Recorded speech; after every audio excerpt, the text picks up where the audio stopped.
ದ್ರಾಕ್ಷಿ ಹಣ್ಣಿನ ಸೀಸನ್ ಈಗಾಗಲೇ ಶುರುವಾಗಿದೆ.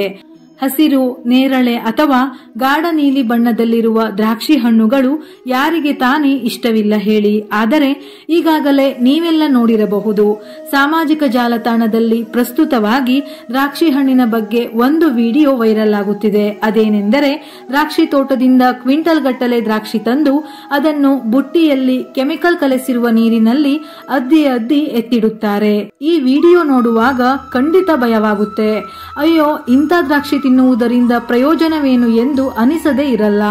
ಇದು ಬರೀ ದ್ರಾಕ್ಷಿಯ ಕಥೆಯಲ್ಲ. ಬಹುತೇಕ ಹಣ್ಣುಗಳು ಮಾರುಕಟ್ಟೆಗೆ ಬರುವಾಗ ಅವುಗಳಲ್ಲಿ ಎಷ್ಟು ಗುಣಗಳಿರುತ್ತದೆಯೋ ಅಷ್ಟೇ ವಿಷವೂ ಸೇರಿರುತ್ತದೆ ಎಂಬುದಕ್ಕೆ ಇಂಥ ಹಲವಾರು ವಿಡಿಯೋಗಳು ಸಾಕ್ಷಿ.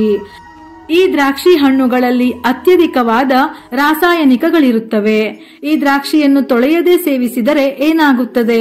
ದ್ರಾಕ್ಷಿ ಹಣ್ಣನ್ನು ಯಾವ ರೀತಿ ತೊಳೆದರೆ ಅದರಲ್ಲಿರುವ ರಾಸಾಯನಿಕ ಕ್ರಿಮಿ ಕೀಟಗಳು ಸಂಪೂರ್ಣವಾಗಿ ಸ್ವಚ್ಛವಾಗುತ್ತದೆ? ದ್ರಾಕ್ಷಿಯನ್ನು ಸಂಗ್ರಹಿಸುವುದು ಹೇಗೆ ಎಂದು ತಿಳಿಯೋಣ. ದ್ರಾಕ್ಷಿಯು ಉತ್ಕರ್ಷಣ ನಿರೋಧಕಗಳ ಮೂಲವಾಗಿರುವುದರಿಂದ ನಿಮ್ಮನ್ನು ಹೈಡ್ರೀಕರಿಸಿದ ಹಲವಾರು ಆರೋಗ್ಯ ಪ್ರಯೋಜನಗಳನ್ನು ನೀಡುತ್ತದೆ. ದ್ರಾಕ್ಷಿಯು ವಿಟಮಿನ್ ಕೆ, ಕ್ಯಾಲ್ಸಿಯಂ, ಮೆಗ್ನೀಸಿಯಂ ಮತ್ತು ಪೊಟ್ಯಾಸಿಯಂನ ಉತ್ತಮ ಮೂಲವನ್ನು ಒದಗಿಸುತ್ತದೆ. ಇವೆಲ್ಲವೂ ಮೂಳೆಯ ಆರೋಗ್ಯವನ್ನು ಬೆಂಬಲಿಸುತ್ತದೆ. 1 ಕಪ್ ದ್ರಾಕ್ಷಿಯು 4.8 ಮಿಲಿಗ್ರಾಂನಷ್ಟು ವಿಟಮಿನ್ ಸಿ ಯನ್ನು ಒದಗಿಸುತ್ತದೆ. ಇದು ರೋಗನಿರೋಧಕ ಶಕ್ತಿಯನ್ನು ಹೆಚ್ಚಿಸಲು ಅವಶ್ಯಕವಾಗಿದೆ. ದ್ರಾಕ್ಷಿಗಳು ತಮ್ಮ ನೈಸರ್ಗಿಕ ಆಂಟಿ ಮೈಕ್ರೋಬಿಯಲ್ ಗುಣಲಕ್ಷಣಗಳ ಮೂಲಕ ನಿಮ್ಮ ಪ್ರತಿರಕ್ಷಣಾ ವ್ಯವಸ್ಥೆಯನ್ನು ಬೆಂಬಲಿಸುತ್ತದೆ. ಬ್ಯಾಕ್ಟೀರಿಯಾ ಮತ್ತು ವೈರಸ್ಗಳಿಂದ ನಿಮ್ಮನ್ನು ರಕ್ಷಿಸುತ್ತದೆ. ಆದರೆ ಕೆಲವು ಜನರು ದ್ರಾಕ್ಷಿ ಹಣ್ಣನ್ನು ಸರಿಯಾಗಿ ತೊಳೆಯದೆ ತಿನ್ನುತ್ತಾರೆ. ಇದು ಎಷ್ಟು ಅಪಾಯಕಾರಿ ಎಂಬುದು ಗೊತ್ತಾ?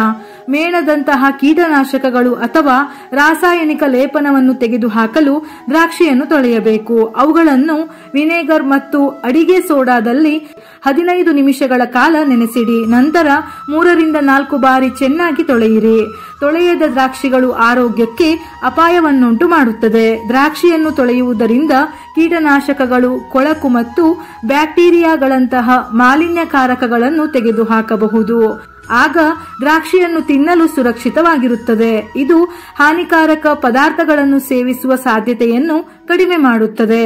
ದ್ರಾಕ್ಷಿಯನ್ನು ತೊಳೆಯಲು ಮತ್ತು ಸಂಗ್ರಹಿಸಲು ಸರಿಯಾದ ಮಾರ್ಗ ಯಾವುದು? ಕೆಲವರು ಉಪ್ಪು ಮತ್ತು ಅಡಿಗೆ ಸೋಡಾವನ್ನು 1 ಚಮಚ ನೀರಿಗೆ ಹಾಕುವ ಮೂಲಕ ಸ್ವಚ್ಛಗೊಳಿಸುತ್ತಾರೆ. ದ್ರಾಕ್ಷಿಯನ್ನು ತೊಳೆಯುವ ಮೊದಲು 5 ರಿಂದ 7 ನಿಮಿಷಗಳ ಕಾಲ ನೆನೆಸಿಡಿ. ಬೇಕಿಂಗ್ ಸೋಡಾ ಕೊಳಕನ್ನು ತೆಗೆದುಹಾಕಲು ಸಹಾಯ ಮಾಡುತ್ತದೆ. ವಿನೆಗರ್ ಬ್ಯಾಕ್ಟೀರಿಯಾವನ್ನು ತೊಲಗಿಸುತ್ತದೆಯಂತೆ. ಸಾಮಾನ್ಯವಾಗಿ ನಲ್ಲಿಯ ಅಡಿಯಲ್ಲಿ ಅಥವಾ ಹರಿಯುವ ನೀರಿನಲ್ಲಿ ಹಣ್ಣುಗಳನ್ನು ತೊಳೆಯುವುದರಿಂದ ಕೊಳಕು ಮತ್ತು ಸಂಭಾವ್ಯ ಮಾಲಿನ್ಯಕಾರಕಗಳನ್ನು ತೆಗೆದುಹಾಕಲು ಸಹಾಯಕವಾಗುತ್ತದೆ.